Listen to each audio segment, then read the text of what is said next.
Hi guys, and welcome to another episode of Roughly Chinese. So as you can see, I'm not in the studio today, and we're gonna start doing these episodes a little bit differently. Of course, we're gonna continue doing our sit-down podcast, but I also think it's amazing to go outside and see Shanghai and talk to our guests at the same time. So today we have a very special guest, Dana, who has joined us before on the podcast, but he is gonna show us a place in Shanghai that is very special to him, that you can even join him to go and see for yourself. So let's go meet our guest.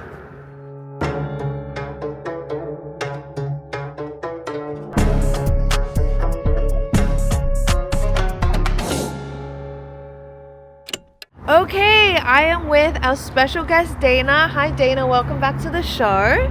And I'm sure a lot of you already know who he is, but Dana, if you could please introduce yourself to our audience once again, and also let us know where we are currently standing. Peace and blessings, love and light. This is Showtime from the Almighty Iron Mike, real name Dana Burton. I'm a Detroiter and a lifelong resident of the People's Republic of China. Half of my life actually, 25 years. This has been my home. I'm a hip hop adventurer, promoter of hip hop, entrepreneur, explorer. And I'm really happy to be with you guys to show you something that has impacted my life tremendously, and that's the intersection of Kung Fu and Hip Hop. And we are at one of the places where it all started, how the story begins here in Shanghai at the Jingwu Academy. Absolutely. Okay, so like Dana said, we're at the Jingwu Academy today in Shanghai, and we have a very special relationship with this place because Dana is actually going to try to take some of our beloved audience to come see this place for yourself. But we're going to give you a sneak preview now, and we're going to walk and talk and show you the history of this place and also the importance that it holds to Dana. Let's go. Let's go. Let's kick it. So Dana, right now we're in Shanghai, which is now your home. And I wanted to just ask you, what drew you to China in the first place, especially the symbols that are here today? For example, with wushu, with kung fu, and also your specialties like hip hop, rap, music, etc. Yeah, so one of the things that inspired me about China as a young man, growing up in the 70s and 80s, we watched a lot of martial arts films, kung fu films. And so we got introduced to Chinese culture. We were really enamored and inspired by the kung fu fighting, at that time, this sort of like young male aggression, this urban energy, the fighters, as well as comic books, all these things that inspire young people. We kind of gravitated to these heroes, and that's where my imagination began to spark, as well as a lot of the hip hop pioneers. And one of the biggest influences on us was Bruce Lee. And there's a classic film, Fist of Fury, that really helped put Bruce Lee on the map. His second big film, coming out of the States, coming back to Hong Kong, his second big film that kind of blew him up. And it's right here that the story from Fist of Fury takes place at the Jingwu Academy. In the story, the protagonist, Chen, he comes back to the Jingwu Academy to defend his master, who was actually murdered and assassinated. And so we're standing right in front of the statue of his Shifu. Wow. 霍元甲. 霍元甲. That's his name. That is his name. A legendary martial arts expert, but even more, what he did here at Jingwu Academy, while martial arts is the core of what he taught and the core practice, Jingwu Academy was a school that was basically opening people up to all sorts of physical learning, physical training, sports. And so, his background, he basically comes from the Shaolin tradition. He was taught and he preserved the style of Shaolin Kung Fu that he brought here to Shanghai.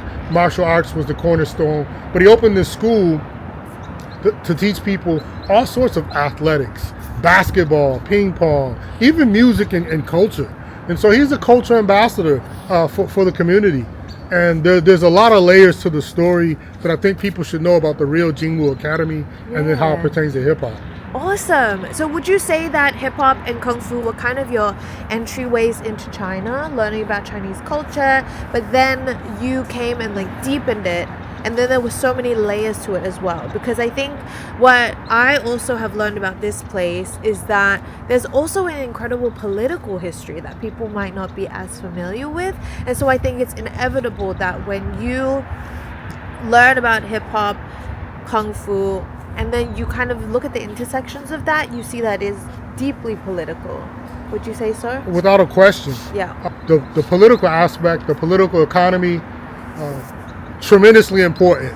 So on a superficial level, usually when we talk about hip hop and kung fu, you can go all over the world and you can find someone who may not be deeply into these things, but at a very base level, they have some kind of description and understanding of hip hop. So when you say hip hop, they're gonna go, yo, yo, yo, check it out, or wiki, wiki, wiki, something like that. And with kung fu, it's hoo ha he he, wata. Yeah. You know, at a very superficial level, people get into it, but beneath that is a real story, a very profound story.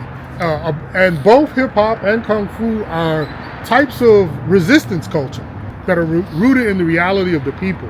And we're going to really dig deeper into this and explore those connections and why it's important. Okay, so on these very grounds were so many different kinds of schools of people who are learning different skills, like you said, so music, martial arts, different kinds of sports. And so it is a very historical place that we're currently walking in. But I heard that there's still a lot of people who utilize these grounds to practice their sport. So that legacy remains today, which I think is really, really awesome. But in front of me, you can see it's like a little 小区, and there's a bunch of exercise equipment as well as elders practicing Tai Chi. And so the legacy is very much there. Yeah, it's alive, living, breathing community center. Yeah. It's really what it is. It's a space and a resource meant for the community and meant for community development.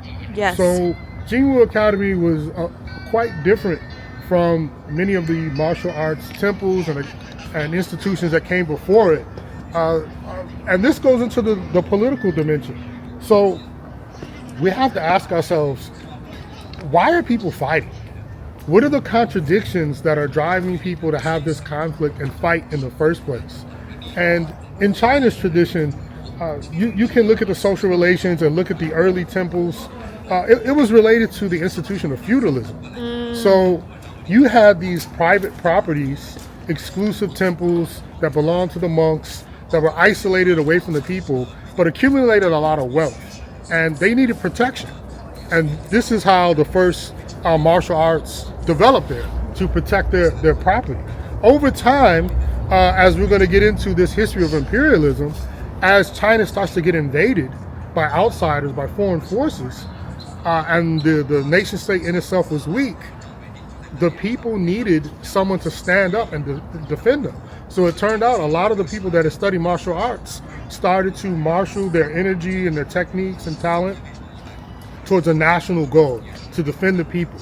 And Jingwu Academy took it to really the highest level, because instead of opening the school and just using it to educate people, to train them in martial arts to protect a small plot of property, they were trying to defend the nation. So there's a really strong patriotic spirit behind Jingwu Academy, and this is why they opened the doors to all students. And one of the first, if not first, institution to open its doors to women students and to people of different backgrounds to protect the nation. Yes, and it has an anti-colonial history, which again I think people really would benefit from knowing about, because that is still a conversation that is deeply necessary today. But you find the spaces that were built to organize and to train and to bring people together with a unified spirit, which I think is the part of the story that personally deeply moves me. So you don't need to be a fan of wushu or hip hop to have an appreciation for this place, but you can understand deeply how it is all connected through history as well. So as you can see in front of me now, it is still utilized as a community space, and people are playing cards or mahjong, gathering, even though it's a very cold day today in Shanghai. and just utilizing the space, soaking some sun rays.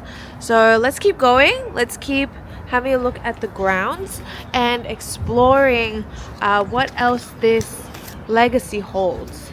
How does it feel for you as you walk through here? It's very serene, it's very peaceful, and surreal. Yeah. Because actually, this place was just reopened to the public recently.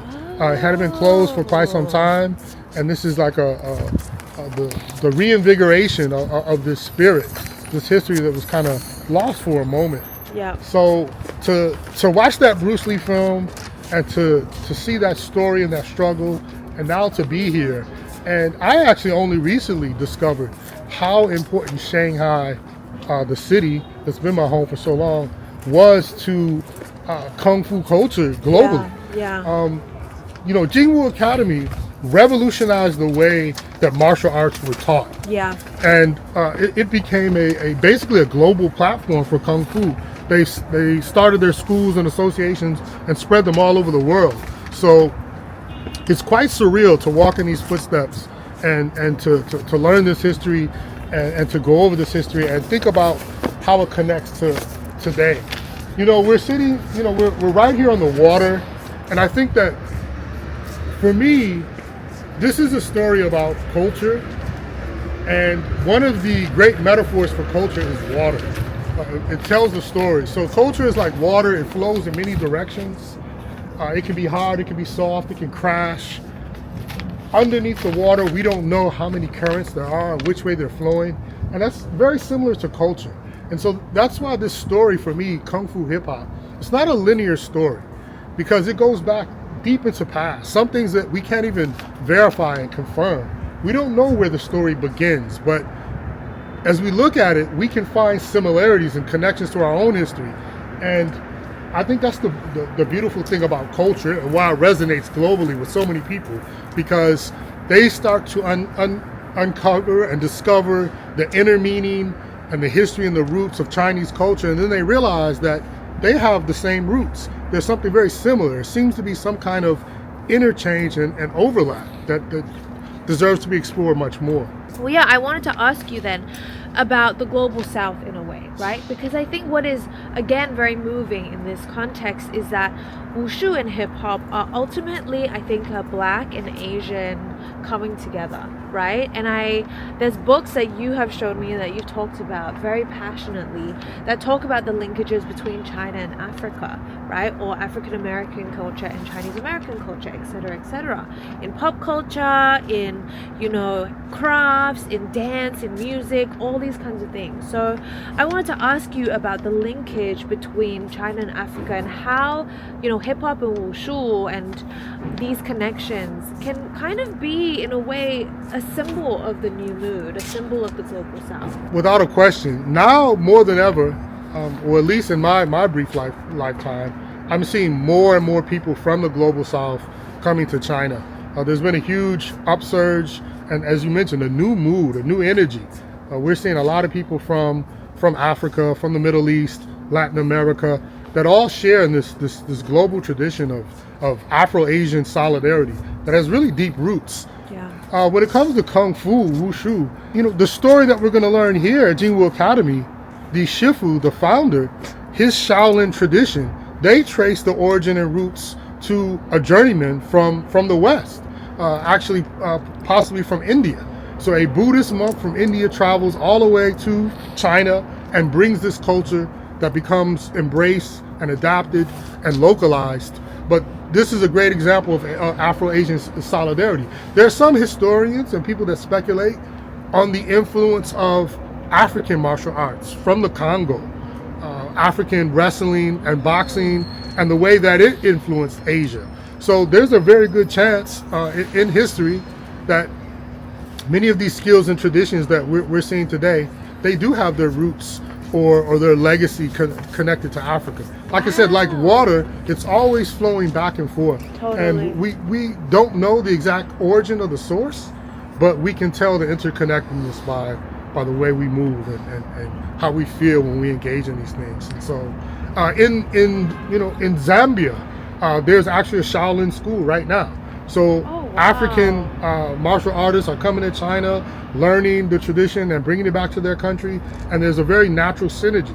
It doesn't feel unnatural at all to see these things taking place. And there's countless African Americans that have been inspired, like I said, by these movies, by these films in the 70s and 80s that really, they did a deep dive into martial arts and they found their way to China. And I have a lot of friends actually in the hip hop community and the martial arts community that have, Chinese shifu and train with Chinese masters and have really deep relations with them. So this is an ongoing journey that seems like it's been going since the beginning of time. But somehow, some way, we it's not as well known as it should be.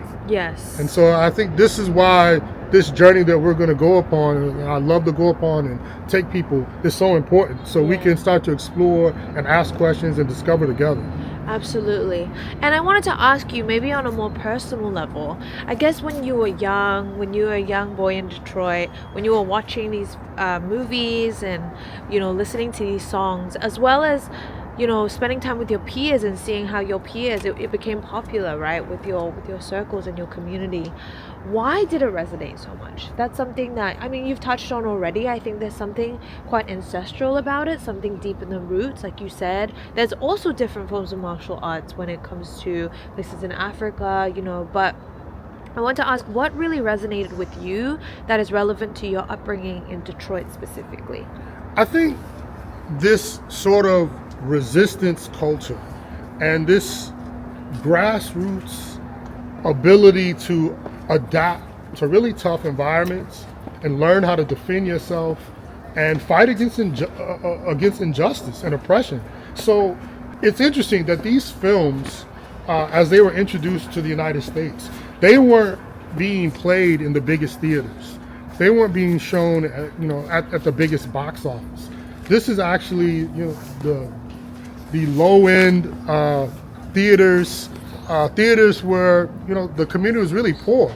These are the theaters that would play on the weekends, on Saturday during the day or Sunday afternoon, where you could watch movies all day actually for one ticket price. And so this was the trend that was taking place in New York, and how a lot of the early practitioners of hip hop got to see these films. They would go to this really dilapidated movie theater where there was a lot of poverty. There was drug use. There were people actually using drug use in the theater. Wow. They were playing, pornography in the theater, and then they'll put on the Kung Fu films. And so a lot of poor people got to see these films, and what resonated was the stories of these warriors, the stories of revenge, brotherhood, camaraderie, and standing up against, like as I mentioned, different forms of injustice. It resonated. And also, though these characters, they weren't black or Latino characters, they were a lot different from the heroes that we saw in the films at that time. We didn't really see people of color in the film. So here are these Asian guys with this unique culture, and I think there was this connection to the outsider and the underdog that appealed to a lot of people. So as a kid, these films, again, because they were cheaper, in Detroit, they weren't really shown at the movie theaters as much, but they made their way to public television. So we were watching them on like late night public television or weekend public television, Saturday night, what was it? WXTON, I think, Channel 20 in Detroit. And my brother and all the kids in the neighborhood, just like the kids in New York were watching it, we would watch these films. And immediately after the film, we would let our imagination flourish. Awesome. We saw ourselves in those characters. And so we started to mimic those characters, and we would beat each other up all day, trying to mimic the moves. You know what's really interesting? As you were telling your personal story, I realized that I've also heard a lot of Asian American stories or Asian Australian stories where they talk about how hip hop specifically also resonated deeply with them, also because there was like this idea of outsider solidarity. I think young Asian kids in the diaspora who were away from the motherland or were being mistreated at school, etc., and also seeing the injustices of a society that may have white supremacy, right? These kids were also listening to a lot of hip hop music and listening to the ways that kind of isolation or that kind of being on the margins or the outskirts of society can affect you. So I really love that linkage, that martial arts, hip hop, and how it attracted the black community and it also attracted the Asian community too. And then it created this like flourishing intersection that I think is, I don't know, just really touching. It's very touching. Yeah. Malcolm X was so inspired by the Chinese. Wow. For me, Malcolm X is the first rapper. That's the first rapper for me. We looked at rap as political speech. One of my mentors who recently passed away, H. Rap Brown, Jamil Alameen, his name is named after rap. But it was always political. And Malcolm was deeply inspired by China, and he resonated and connected with the oppression that the Chinese felt because of imperialism, because of what took place right here on this very ground and why this institution was created in the first place. Yes. China was invaded. It was invaded by the Europeans and later the Japanese, and they basically colonized. They called it the international settlement because they didn't have the courage to polite way to say it. To acknowledge what it really was. It was a colony in which they stole land, with guns and demanded that they have this land so they could sell their dope. And Malcolm X resonated with that. He saw that oppression. He saw the Chinese as underdogs, but the Chinese won. They kicked out the imperialists. And I think this is the connection between hip hop and Kung Fu. When you see these martial art guys and they're fighting with their bare hands or simple weapons, and now they're going up imperialists with guns. In the movie Fist of Fury, at the end, after Bruce Lee defeats everyone with hand-to-hand combat, he's actually killed by the imperialists because they all have guns. And so he runs out into the courtyard, looks very similar to this courtyard, and he jumps into the air and he says, "I would rather fight and die than not fight." And they all have guns and they mow him down. But this is what I think inspired a lot of the kids in the ghetto that were watching these guys overcome, unsurmountable odds with pure human spirit, pure human will through discipline and practice. You felt like that you could achieve anything, that you have these like superhuman powers. And the same thing, the cycle goes, just like you said, with hip hop. People understand that hip hop came from a place of poverty and a place of oppression. And when you see these young people doing extraordinary things, basically mimicking martial arts move with dance on the turntable and putting the lyrical acrobatics into verbal form, it's the same process, it's the same technique. And so that's why there's this really deep synergy. So right now we're in the midst of some of the buildings in the Jingwu Academy, and right now we are right in front of one of the biggest learning academies of the area. And so we're going to go deep into it and explore more of it. But Dana, I'm really loving this conversation right now because I'm feeling the revolutionary history on the ground. It just feels like it's vibrating, and like I said, I think it's really important that you bring to light the anti-imperialist struggle that was here and also how it connects to the global south today. So that kind of leads me to my next question. How do you think these histories, why do you think it's important for these histories to be learned by people today to understand the state of the world at this current moment? Because I know you're also deeply passionate about being an anti-imperialist and being dedicated to that struggle, especially when it comes to helping people unlearn the misinformation about China. So I want to ask you, why is it so important for people to understand this history? Yeah, Malcolm X said that history is most qualified to reward our research. The history tells the story in and of itself. I think the common person, when they're exposed to the narrative and to the facts of what happened, it makes everything crystal clear, much better than someone trying to possibly come with a political ideology or explain things from a theoretical perspective. The history lays it out bare. I mean, we just saw the statue of a man who founded a school, who was trying to raise up his people, and he was assassinated. He was killed. He was poisoned because this very community where we are right now, I talked about the European imperialists and the international settlement. Well, this was the Japanese occupied territory. This whole region where this current Jingwu Academy is was occupied by the Japanese during World War II. The war that most people don't even know started in China, started in Asia, long before the outbreak in Europe. And it's because this entire area was occupied by the Japanese.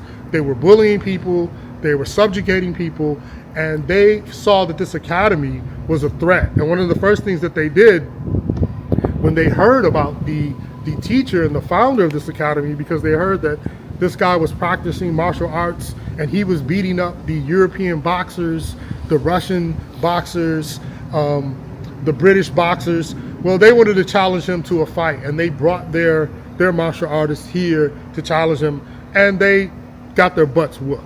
So they get beat up, and they're frustrated that their martial arts are lacking and behind, and so they decide to poison the man.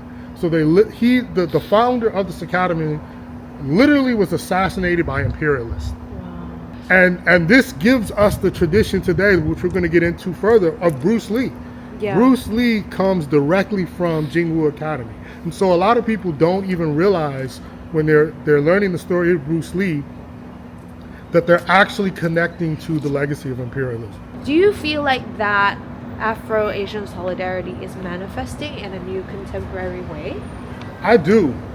It's abundant. It's clear. Hip hop is a great example of that. The hip hop culture has become so popular in China, and so it's a really good metaphor for this Afro-Asian unity and solidarity. Vijay Prashad, he wrote an incredible book. It's called "Everybody Was Kung Fu Fighting: Afro-Asian Connections and the Myth of Cultural Purity." Wow. And I read that book in the early 2000s. I've kept it with me. And I brought it everywhere, and it's really guided me, because these things are happening and they're taking place, but we're not always conscious about it. We're not always completely aware.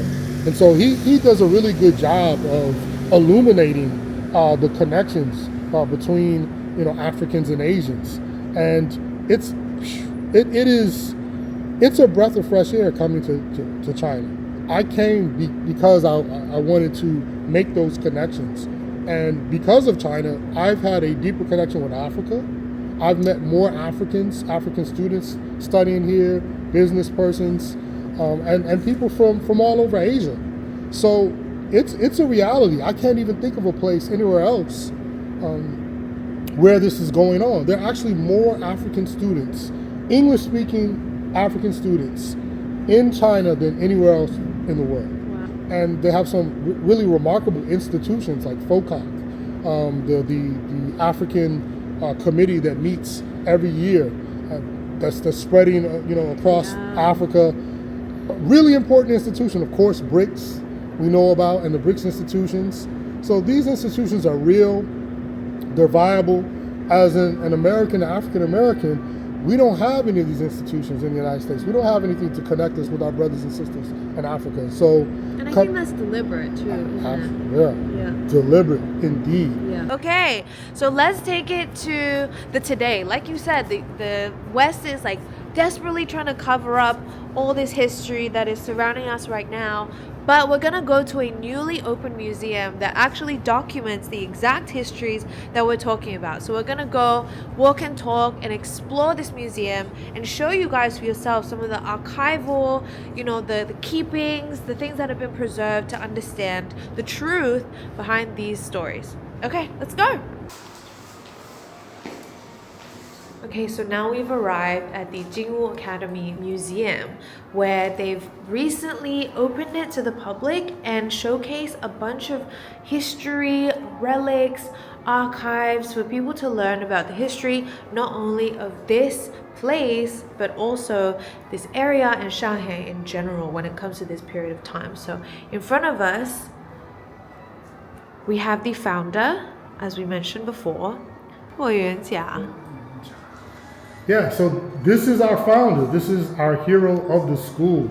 And what is written behind them is a slogan written by Sun Yat-sen, who's considered the father of China, the Republic of China. And this is his handwriting too, isn't it? This is his handwriting. This is his original, an adoption of Calligraphy. his script, his calligraphy. And basically, this shows you the connection of this school to the national fighting spirit of the people. So Jingwu Academy, again, it's not just any type of academy. It was an academy to educate and uplift its citizens to fight back against oppression. And that oppression at the time was the invasion of China and the partition of China by imperialists. Yeah. And if you see above on the ceiling, you'll see the original core fighting forms and techniques taught by the founder. Okay. And what is this section over here? So now we're getting into the prehistory of the academy. If you start over here, this basically tells the story of Shaolin Temple. So Shaolin basically is considered the origins of Chinese martial arts in mythology. It's considered the birthplace of all Chinese martial arts, and it's the main center for where martial arts is developed. And this goes back 1,500 years. So a lot of the history can't be formally documented. And there's a lot of myth and discrepancy about what happened, who did what. But it begins with a Buddhist monk. Ah. So a Buddhist monk from the West comes to Shaolin, and he pretty much is the first one to teach the Shaolin style. Wow. And it is from this Buddhist monk that Master Huo claims that his family preserved the tradition for generations. That he was a student of a student of a student.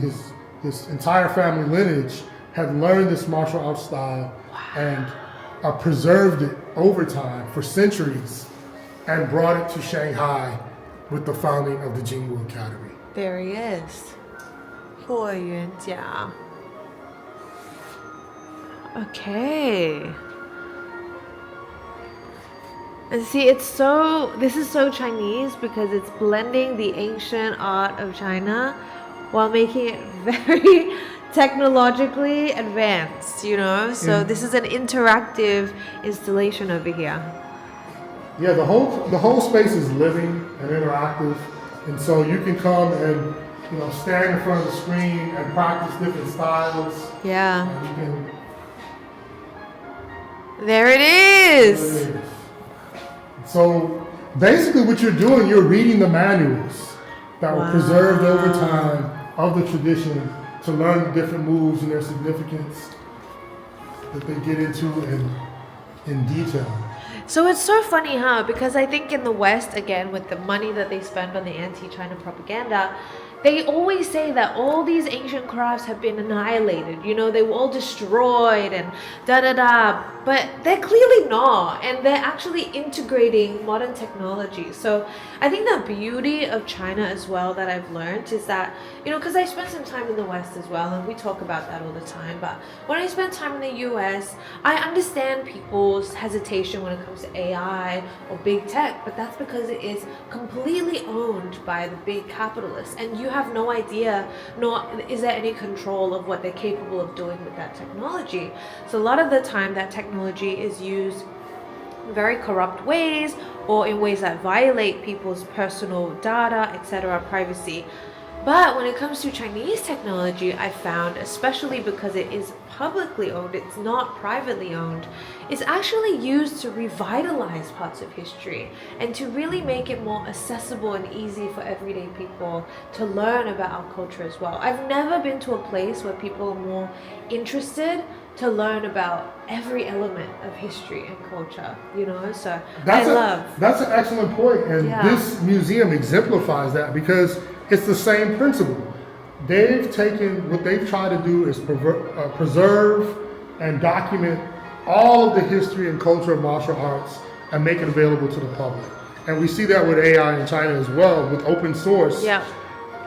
All this new technology that's coming out, that's being hoarded in the West by a few companies, everyone on this side of the planet has access to it today. It's open source, people are playing with it, developing new ways to use it and implement it. And so it's a lot more free in that respect. And people are less afraid of it because they all have access to it. And there are controls to protect people, to protect their privacy. Yeah. And most importantly, that control comes from the self-discipline and character of the people themselves. Because they go through, they have universal public education, they have values instilled in them, they're not really worried about these abuses that a lot of times we see in the West. Yes. But this thing is super cool. So we can see each of the core practices and core movements. And basically, I guess you put your head on it. For 3 seconds. Oh, 3 seconds. Yep. 1, 2, 3. There it is. There it is. Wow. Wow. All right. Should we head to the next section? Sure. So I think the next section is a lot of the storytelling from this period of time, and this is where the unfurling of that history really goes down. So I'm really looking forward to it. Okay. Now we're in the historical section that teaches us about Jingwu Academy itself and its founding. So, yeah, Dana, what can you tell us about this place? So here we have a lot of the photos of what it looks like. And you can see the environment. You can see the students, but also you can get a sense of the level of imperialism that was taking place at the ports. These ports were all opened by gunships. Wow. Where the British forced the Chinese to allow them to dock and set up these places where they can extract the wealth. There you go. That's the British Army right there on the bund. Yeah, the British Army. The British Army. So the story really is a story of imperialism and occupation, and how the people started to begin to develop the will to fight back. So you see, this is the northern part of the Suzhou Creek, and this is where the Japanese pretty much wanted to control the waterway, control the flow of goods and resources, where they set up camp. And this is what it would look like back then, isn't it? This is like a simulation of how the energy used to be. It's quite a hustle and bustling place, but also the energy that everyone held during this time, and like the unified sense of resistance and struggle as well. You know, there was a park in Shanghai that the British and the European colonizers, they locked off from Chinese people, and like you said, had a sign that said, "No Chinese and dogs allowed." So this is obviously an extremely humiliating sign. This is a sign that I think not only made Chinese people feel so dehumanized, but also reared up a spirit within the Chinese people to say, how is this possible? You're on our land, you're in our country, and you're making us feel less than. So I think that is actually an incredible part of the history and a part of the legacy of why this school exists, right? It's to create a space where Chinese people are not only allowed, but are humans and are given the dignity of being humans in their own country. Like we see it today, you know, when it comes to Palestine, how Palestinians in their own indigenous land are being treated less than humans, you know, less than animals, to be quite frank. And it is important to tie these histories together and create these linkages, isn't it? Absolutely. You know, to connect back to that story of shame and humiliation, in the film, Bruce Lee jumps up and kicks the sign off of the wall. Wow. And it was a really powerful moment in real life when he actually filmed it. I think they said it took him like 20 takes because for some reason the sign didn't break properly, or it didn't snap, and so they had to change it. He hurt his back at one point, but he continued to push on to get it right, to get that one shot, because he knew how important the symbolism of kicking that sign off of the wall. And as well, there's other symbolism in the film. There's this parchment that says the sick man of Asia, which was used to refer to the Chinese as they're being oppressed. Oh, wow. In the film, he unfurls that and destroys it. This was a phrase that was used to humiliate the Chinese, that the imperialists would push in their face. So that history of Bruce Lee and pushing back against imperialism and trying to build solidarity with people all over the world, teaching people of different ethnic backgrounds at his school. This all comes from a rich history rooted in China in the anti-colonial, anti-imperialist struggle. Incredible. It's time to rediscover. That's why I mentioned, like, this isn't going to be a linear journey.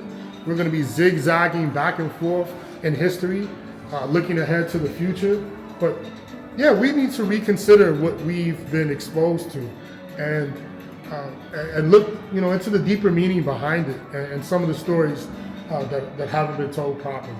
There's a lot to tell. There's a lot. So Jingwu obviously became very popular, and a lot of people then again started to pick up wanting to learn about wushu and martial arts, and so it seems like it just kind of spread all over the world. Like we were saying before, no matter how hard the imperialists try, you can't stop the spirit of the people. And we are at the first one. We are at the first one. Can you imagine? The site of right here in Shanghai.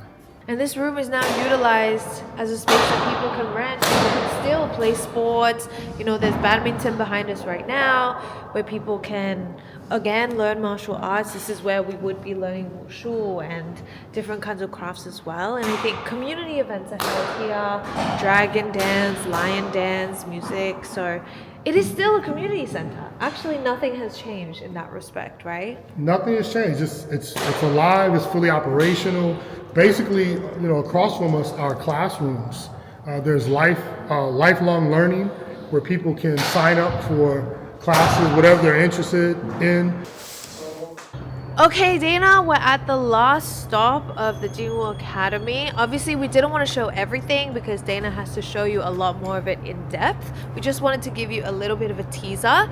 But right now, we're standing in front of one of the old buildings of Jingwu Academy. We're not just here to entice you or just to show you little snippets. We actually want to invite you to come see this place and other parts of Dana's Shanghai for yourselves. Yeah. And so the journey starts here in Shanghai, and I'll take you around to many of these sites of imperialism connected to the films that a lot of you have seen, and we'll also trace the history and lineage of Jingwu Academy back to its source. We're going to go to Shaolin and take you to Shaolin Temple, and then we'll also go to Wudang Shan. So I invite you all to join us on this journey. Yes, I think you have Dana as a guide. You're bound to learn way more of the hidden histories that we've talked about today. But there's so much more to uncover. So if you're interested, please go to our website, ChinaNotJustTravel.com. You can create a little inquiry or follow us on social media, and make sure to just explore the kinds of routes and destinations that we have, because they're very different to generic tourism. We get to go along with a leader and an expert like Dana and get to learn these answers while traveling and seeing the sights of China. So thank you so much, Dana, for joining us today on Roughly Chinese. I hope you enjoyed this new format of this show. Like, comment, and subscribe, and we'll see you next time. Bye! Peace!